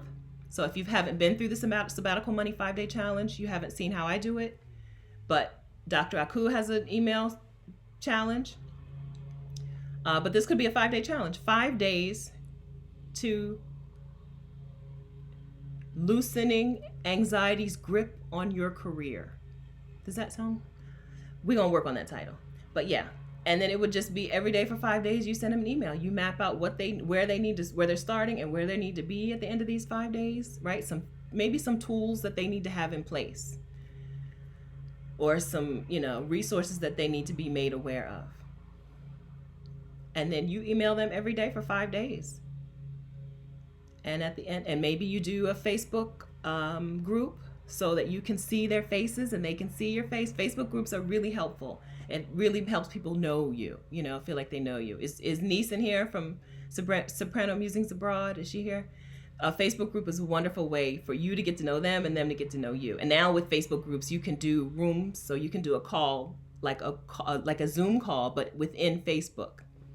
So, yeah. Anybody else have any questions about what they want to do and how to decide, how to identify what they want to do and how to get started? So, Planner Vixen, I would say, I think this is a good idea of what you do and for whom. Okay, I've been stuck on what freebies to give beside the planner. Yeah, are you interested in a 5-day challenge? Would you be willing to do that with a Facebook group where you say, here's how we're going to loosen that grip on your career, right? Let your career bloom in 5 days. I love a 5-day challenge. And then you just set it up. You can do like I said, with 5-day challenges, you can do all email. You can do some email and video mix in. You can do email and live stream mix in. And then at the end, sell your planner for the appropriate amount of money, right? Not underselling, not underpricing. A planner, if it's an annual planner or a monthly planner, make sure that you sell it at a rate that is profitable. You're not just breaking even. A lot of people with physical products start out, undercharging. Well, I guess everybody starts out undercharging, I think. Yeah, that's what I would do. I would do a 5-day challenge. And at the end of the challenge, I'm like, all right, here's your planner. 5-day challenge would be great. I think so too. Next customer. I think so too. I think that you know who you want to help. Make sure that everything that you put out, every message, every email, every tweet, every Instagram post, make sure it's very clear about who you help. Okay, that's something I think I do well. I'm not a branding expert. Like I said, I don't even have a real logo. But everything that I put out has a picture of the women that I help, right? It's usually me, but I am a woman and I'm a Black woman in my 40s. That's who I help. I help Black women, mostly 35 to 50, do the career break travel thing. Everything that I put out talks directly to my ideal customer. I don't worry about anybody else. Even men, I have men on my email list, but I don't talk to them, right? I talk to everyone like she is my client, a woman, a Black woman. If you're not, you're still welcome to take advantage and participate in my stuff, but I'm for these women. I am for Black women in their 30s, 40s, 50s, late 30s, even 40s and 50s. And I talk to them unabashedly. Don't be afraid to talk directly to the people that you want to talk to, because that's how they listen. That's like calling their name. I think that's something that I do well. I don't try to be cute with like images that aren't the people that I want to serve, right? Even I think my colors say, Black women, I'm here for you. I think I use dark color, dark purple. I don't know. I think that my colors, everything that I send out says, this is for you. Pay attention. Not for everybody. Let John, I totally get it. I feel similar with who I can talk to regarding travel or certain places I have been. It's important to know your group, niche audience, and what you're searching for. Yeah, you need to be specific. It's okay to niche. It's okay. It helps. But like I said in the beginning, your niche doesn't have to be demographics. It can be what you do, right? So in my virtual assistant business, I help coaches who are on a mission, right? Coaches who feel like they are part of a larger movement. It's not a racial demographic. I help newer coaches who feel like they are part of a bigger movement. So you don't have to be specific in terms of demographics, but you have to be specific somewhere. It can't just be for everybody. It can't just be for women, or it can't just be for midlife people. right? You have to be specific one way or the other. Ah, Liz, I think I was overthinking what my offer needed to be, but listening to you has really been helpful. I love hearing that. Good, Liz. I help women of color identify and gain clarity around their purpose so they can become entrepreneurs, creating a business that's aligned with their purpose. Yes. So use those words all the time. Aligned purpose that's going to speak to specific people, and it's going to leave out the people that you don't want, because you don't want certain people messing up your stuff, coming into your group and ruining stuff. And I'm trying not to swear because I want my YouTube channel monetized, and I want to YouTube, sometimes they're funny about swearing with certain advertisers. Anyway, so but I was close to saying it, but you don't want people in there messing up what you're building and who you're helping. So use the words. Use those words that make people say, she's talking to me. And your offer doesn't have to be, as we said, your freebie should be small and easy to get through. I thought I was going to start out with a 30-day challenge. Horrible idea. People lose steam. 3 days really is enough. But I made it 5. I could cut it down, but it just seems weird. 4 seems weird to me. 3 days is, but you don't make it too big, because when people don't finish, they just ignore you. They're like, oh, well, I don't want to read her next email until I finish the last one, and then you lose them. So your freebie, don't make it too hard, make it consumable and actionable, but make sure that when that thing is done, they have something that they can say, I am now at point B. I am no longer at point A. I am now at point B. My 5-day challenge, sabbatical money, it just gives them some five ideas. And at the end of the challenge, I ask them, do you have at least one new idea on how you can afford a sabbatical? That's it. You don't have to have your budget written out. You don't have to have X dollars saved. You don't have to have a business up and running, right? We're just talking about, have you found something that you're willing to do some more research on? That's it. So make your freebie easy, actionable, short, but something where when it's over, they feel like they know you. We're now friends. Okay. So that's the freebie thing. And then your actual offer, make sure that don't forget that your offer can be either your offer or an affiliate offer. So if somebody already has something that you love, right? Maya Elias helps entrepreneurs of color with like faith-based work, right? So let's say you don't want to yet create your own course. You could become an affiliate for Maya Elias's course, Don't feel like you have to have your whole thing together before you get started. Just know where you can take people from point A to point B, and then where you can send them for the next, whether it's with you or someone else. Leslie had a great idea for figuring out pricing. What was it? What did I miss? Help us, Leslie. Yes. This is why it goes down in the chat. Yes, identify others in the field that you hold in high regard and look at their pricing as a base to work from. Thank you, Leslie. Thank you. Yeah, I told you this is something, that is the question that I was like, oh, I can't help you with that. That is good. Thank you, Leslie. That's good advice. Everybody got that?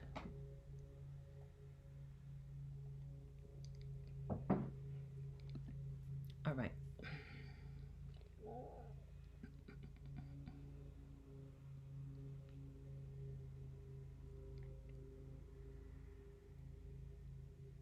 I'm scrolling. Liz Jones, I'm on day 4 of a 5-day free challenge journal. What am I saying? What am I reading? I'm on day 4 of a 5-day journal challenge. Thank you. Grounded in purpose. How's it going? Do you like it? I love 5-day challenges. I love them. I need to nail the follow-up offer and launch and feel confident launching coaching.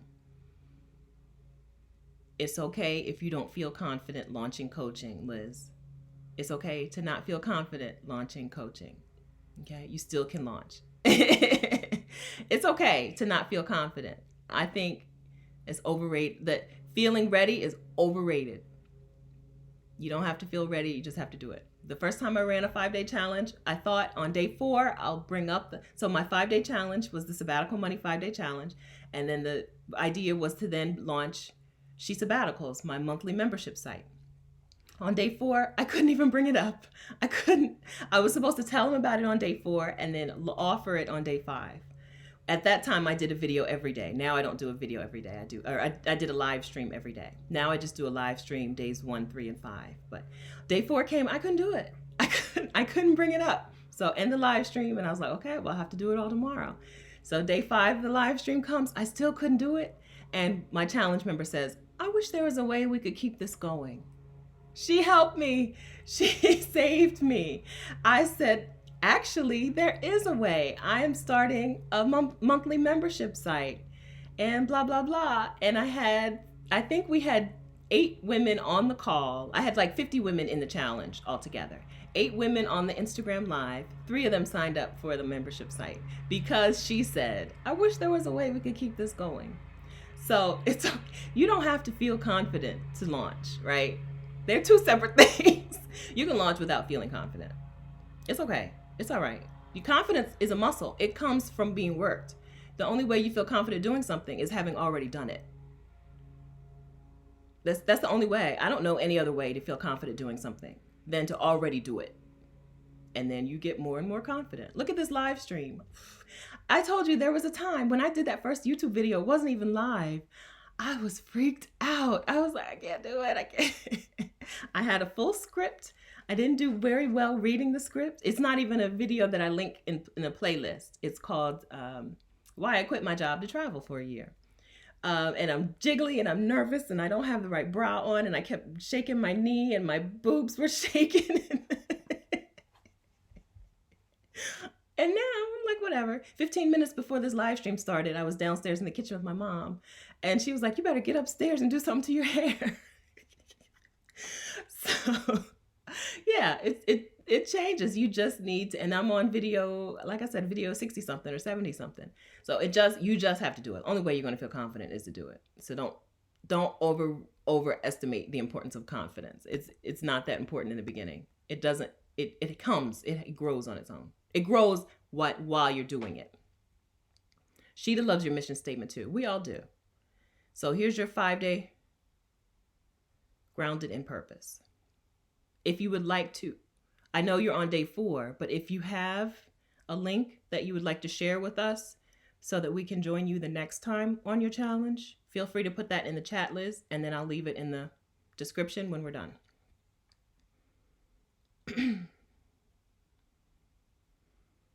Yeah, so if the follow-up offer is coaching, just offer the coaching.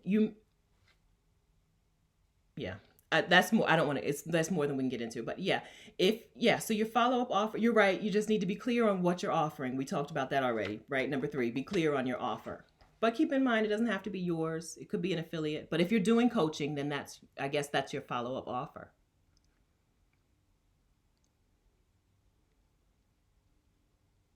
The Planner Vixen. I really like your statement, Liz. Yeah, you got it. You guys are nailing it. Hi, Monique. Oh my gosh. Monique's still awake. Hi, Monique. Oh, wait a minute. Oh, it's evening. It's not nighttime in Amsterdam. Monique's in the Netherlands. Yeah. That's when I did that first video. The first 3, I was jiggling all over the place. I watched the third one. So the third one was like countries where Black travelers feel welcome. And that's my best performing video. That is, so we talked about creating content that people are searching for. That is a video that people are searching for. That is like an entry point. That's where people find out about me and what I do. And I look a mess. I look a mess. I sound a mess. I was jiggly, cleavage on serve. It was not my finest moment, but it works. It works. That video is my highest viewed video. So, and it's the one that people find, it's how people find out about everything else that I do. Andrea, this has been really insightful. Good. I don't, okay. So did we answer your question, Andrea, about okay. So I think that you got some good advice from other people about pricing. Not good advice from me, but good advice from other people about pricing. Come back, report to us later about how pricing goes. It's okay. You're going to increase your price. I think that everybody starts lower than they should. I don't, except for the psychopaths that we talked about. Everybody starts lower. And then you just move on up the ladder. It's okay. You can increase your prices. You don't have to be stuck, which is why we don't spend a lot of money on stuff. Don't spend a lot of money on your website and all that, because you're going to have to make changes. Liz, do you have a Facebook group? Here we go. The Planner, Vixen, and Liz are on the same mission, right? Part of the same movement. This is how you meet people in your movement, and you collaborate with them. You get in front of other people's audiences, which was number 4, because it's not, when you're part of a movement, we're not competitors. We're collaborators. So yeah, Liz, do you have a Facebook group? I missed that. If you do, link to it. Okay, the Planner Vixen. This has been such a productive session. Even though I came late, I feel like I've redefined so much. I'm happy. You didn't come late. You came at the right time. Everybody came at the right time. There's no, there's no such thing as being late. I'm glad. So Monique's talking about coaching certification.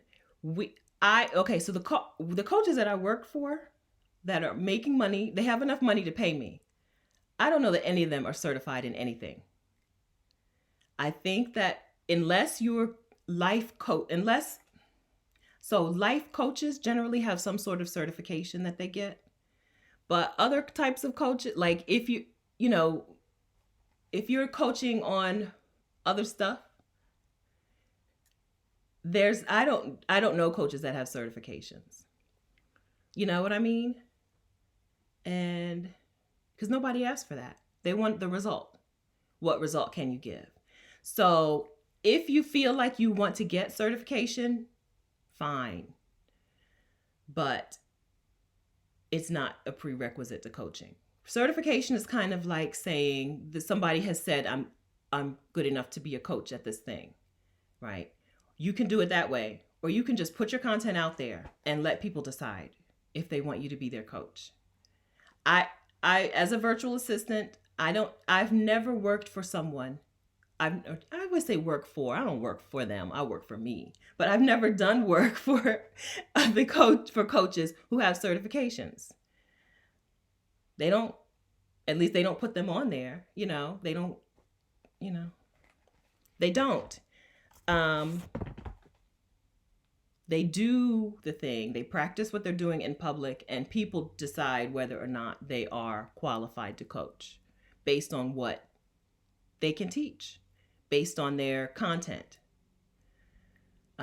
Certification. In some types of coaching, you do have to be certified, but in general, nope. The internet decides, people on the internet decide whether or not you're qualified. Thank you, Liz. Oh, she says here's a link to the Facebook group. Can y'all see it? I'm on a third party called Ecamm, and maybe I can't see the link. What's it called, Liz?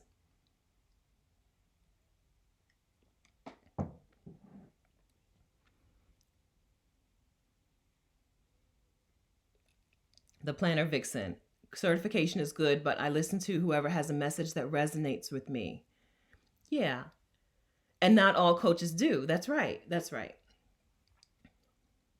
Yeah, I don't I'm trying to not be like absolute, but I don't know anybody who needs to take time to get some kind of certification unless you're like life coaching and you want to say I'm a certified life coach, boom. Yeah, okay, so we can't see the link, Liz. Put the name of the Facebook group. I don't know if, like I said, I'm using a third party called Ecamm Live, as you can see, with the big old thing on there. I'm using the free version. As y'all know, I believe in using the free trials until it runs out. So I'm gonna try to squeeze in one more. I like it because you can put comments on the screen, boom, and you can have guests on YouTube Live. So I like it for that. But the free trial is about to run out. Okay, Grounded in Purpose is the group. So should we, like, if people join today, are they going to be like on day 5 of the challenge? Or is it okay if people join today and then they'll be able to do the next challenge?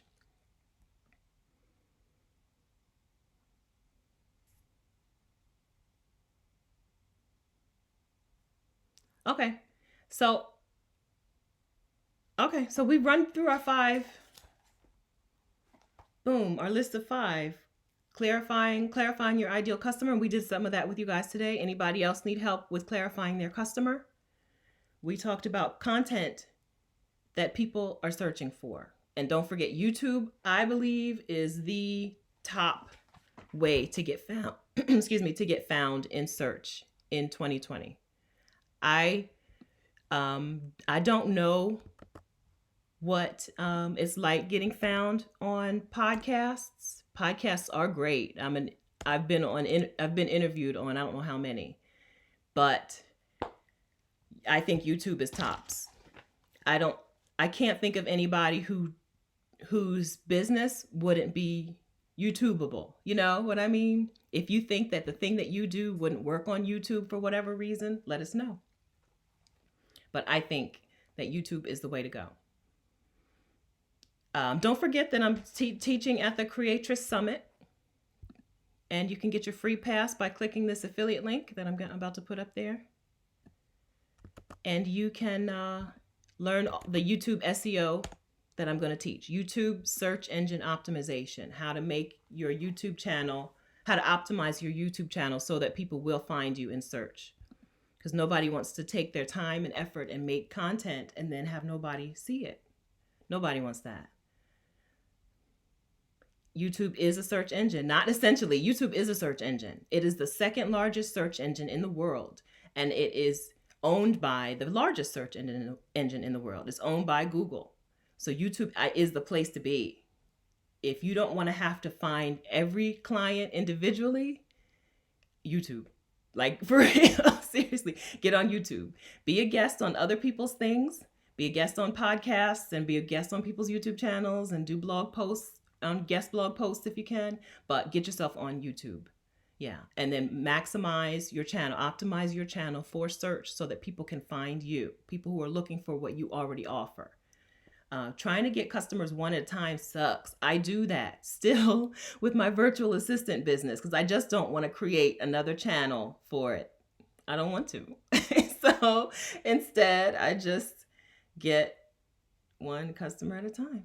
I take probably, if I don't work 40 hours a week. I don't even work 40 hours a month. Okay. But if I worked 40 hours a week, it would be like 34 hours of prospecting for every 6 hours of actual paid work that I do. It sucks. It's a terrible way. It's not a way to run a business, having to prospect for every client one at a time.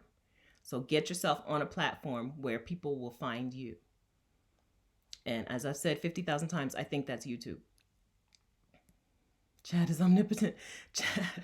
Chad was in Asia when I was there too. Chad knows no borders. Chad is everywhere. Chad is my nemesis, right? Chad is that dude who doesn't know what he's talking about. He's just on YouTube, or he's blogging, teaching and coaching about stuff that he doesn't understand, he doesn't know, just so he can get some money. Because he may know search engine optimization. He knows how to get views and clicks. And he knows affiliate marketing. He's everywhere. He's omnipresent. He's omnipotent. And he wins. Every time that we say, I have this thing that I do that I can help people with, but I'm afraid to start, and so I'm not going to start, Chad wins. Chad gets another customer. Every time. Every time. So we're here to defeat the Chads and take over. Take our rightful place. Because that's how it works. That's how it works. The person who is better at promoting themselves, and the person who is better at search engine optimization, and the person who is better at, just acting instead of thinking and being fearful, they win. So I'm on a mission to stop the Chads. Yeah. So don't, like, if I can say anything, I would say, remember Gertrude's quote, which wasn't her quote, but it was somebody else's quote. Um, she is, no, I'm sorry. I'm reading two things at once. Gertrude's quote to the first grader, the third grader is an expert. You just, if you don't remember anything else about today, remember, you need to just be able to clearly tell people you can get them from point A to point B. You need to be able to clearly state what is point A, what is point B, and then be able to get them from there, from A to B. You don't have to be able to change everything. You don't have to be able to do it all. As a virtual assistant, I can only do about a handful of things. If you need other stuff, you need to go to somebody else. There's some things that I can do, I refuse to do. I don't do social media marketing as a virtual assistant. I'm not doing your Instagram page. I'm not doing it. I'm not creating your Pinterest pins. I'm not even doing that. So I am very clear about what I do. When I get a new client, they're clear. When I finish my project, they're happy. Boom. The affiliate link for the summit isn't working. Thank you for telling me. Let's see. I'm going to look at that one more time because she had a problem. So this is why it's important to build on your own platforms, right? Saida is a Black woman who is a virtual assistant. I think I cut off the last letter. I'm sorry about that. I'm going to do this again. I said she's a virtual assistant. She's a Black woman who's a filmmaker, and she's hosting a summit that helps women of color up their media game. I think this is better. I think I fixed it this time. I think I cut off the end of it. It's a really long link, really long affiliate link. But you get your free pass. So she's advertising her stuff on Facebook, and then Facebook decides that they don't want to allow her posts, so they block her on Instagram 2 weeks before her summit. They block her on Facebook. 2 weeks before her summit, she is like in Facebook jail because they're upset about something. I don't know. So maybe someone reported her because she's advertising to women of color. You know how some people get upset by that? A summit for women of color. So I don't know if someone reported her. But she's blocked on Facebook. Wanda and I are both presenting. Wanda from the Black Women Travel podcast we're both presenting at this, and nobody's links are working on Facebook or Instagram. Twitter had no problem with it.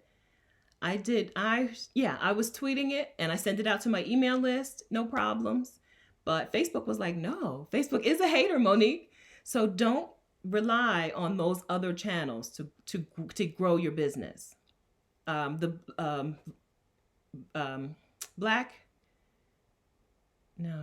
already said her name. The channel, she had 50,000 subscribers. I was one of them, or not 50,000 subscribers. She had 50,000 people liked her Facebook page. Somebody came in and just hacked it. I don't know if they found her password or what. Came in, took over her account. Vintage Black Glamour.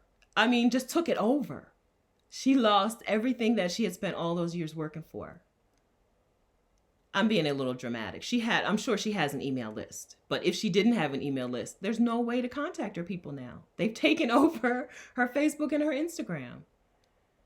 So don't put all your eggs in that basket. You've got to have, no matter where you are, if you're YouTube or Instagram or whatever, you've got to be able to get people to your website to give you their email address. You've got to be able to email people. Yeah, the Planner Vixen. That's the power of the email list. That's right. Okay, good. Thank you. Leslie said she just registered for a summit. Great. Leslie, you're like open. You don't yet know what you're going to do, what kind of coaching you're going to offer. You're going to get some good ideas. Don't get caught up again in the summit. The summit is for different women at different levels. So there's stuff on branding and logos and stuff. Don't get caught up. Don't get caught up in that kind of stuff. There's some people presenting on website stuff, website design. Don't get caught up in that stuff. Okay. What you need to get started, once you nail down your business idea, you need to know who your ideal customer is. You need to know how to create content that people are searching for. You need to know what your offer is. You need to know how to get in front of other people's audiences. and you need to grow an email list of your own. Okay, don't get caught up. There's some I'm waiting for these branding talks, the branding presentations, because I need help. HALP, help. None of my logos, I did my own logos and they never look the same. I have multiple versions of every logo in different colors, and so I need branding help. But don't let that kind of stuff become the sticking point. Okay. I'm not sure. I'm just exploring. It's good. Explore. Explore. Yeah. Enjoy that summit. And I'll see you there. I joined. So they have a Facebook group for it. So I joined the Facebook group for it already. So I'll see you around so we can chat. You can keep me informed on what ideas are coming to you. But let ideas come. Give yourself some free time and let ideas come to you. It's hard to get new ideas when you have like a lot of information in your head. So you need some free time. I'm a big advocate, clearly, because I talk about sabbaticals. I'm a big advocate on taking free time. Liz, I have to head off. Thank you for this. I needed everything you shared today, strategies and perspective. And your energy and spirit have always allowed me to receive this. Thank you, Liz. I appreciate you. And I'll see you again soon. I know we've been here for a long time. Oh, 2 hours. All right. So if you have more questions, you can ask. It's okay. I'm here. But if you don't have more questions, we'll wrap things up. I'm going to scroll through my comments real quick and see if I missed anything recently. And if I missed your question from before, it's okay to ask it again. I missed stuff. Let's see. Okay. I feel like we got the most recent questions.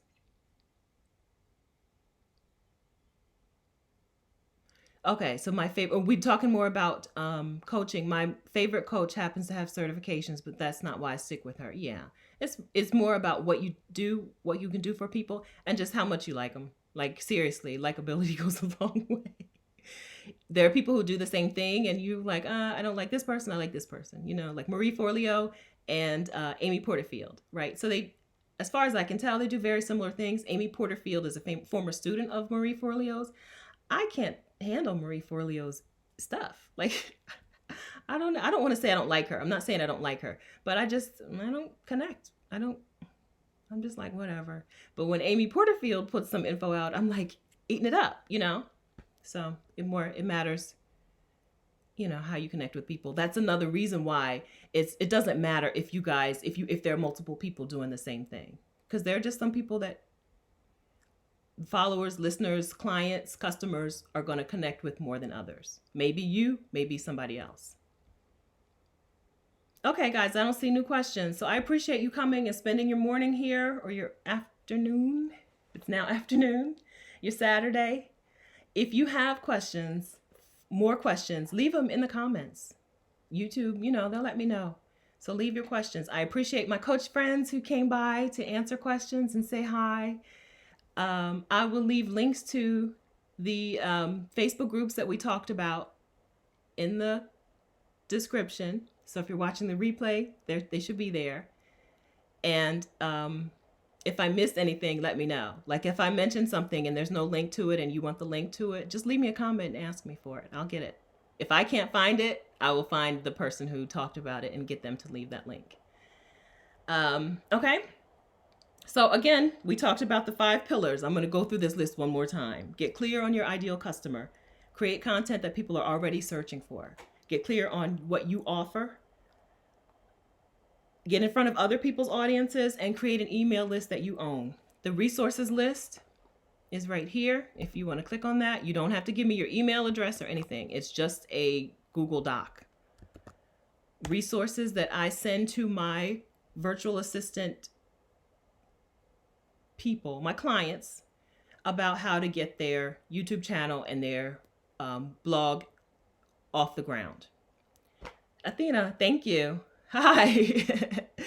You were here in secret. Hi, Athena. Yeah, so these are my resources that I give to my virtual assistant like clients to help them get things up and running. Okay. Thank you so much, guys. I hope you have a wonderful weekend. I hope you're having good weather wherever you are. And let me know if you have any other video ideas, anything else that you want to talk about. I still think Cassandra's coming soon to talk about cruise ship work. But we might as well wait for a little while because I think nobody wants to be on a cruise ship right now anyway. Okay. Thanks so much, guys. Bye, friends.